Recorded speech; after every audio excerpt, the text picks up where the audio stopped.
పోకలు కొనసాగక గృహాల్లోకి వర్షపు నీరు జలపాతంగా పారి నిత్యవసర వస్తువులు నీటిపాలైపోయాయని వర్షపు నీరు పోవటానికి దారి ఎటు స్వామి అంటూ ఎస్సీ కాలనీ వాసులు మొరపెట్టుకున్నారు. సిద్ధవటం మండలంలోని టక్కోలి ఎస్సీ కాలనీలో బుధవారం రాత్రి కురిసిన భారీ వర్షానికి రహదారి జలమయమైపోయి గృహాల్లోకి వర్షపు నీరు వచ్చాయని మా సమస్య నాన్చొద్దు తేల్చండి స్వామి అంటూ అధికారులకు వేడుకున్నారు.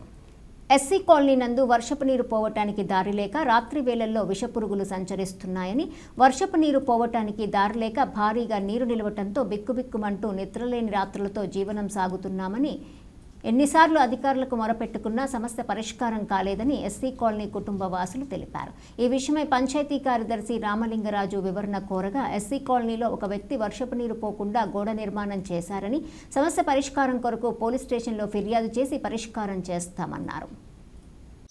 సార్ మాది టక్కోలి అర్జునవాడ ఎస్సీ కాలనీ. ఈ వర్షం నీళ్ళు వచ్చే నీళ్ళని నిలలేకపోతున్నాయి. ఎంత అధికారులు చెప్పినా కానీ దీన్ని పరచుకోవడం లేదు.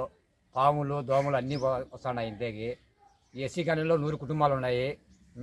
అన్నీ వస్తున్నాయి, నీళ్ళలేకపోతున్నాయి ఇళ్ళలోకి. స్కూల్ పిల్లలు బడి విధానం కూడా ఆస్కారం లేకుండా పోయింది.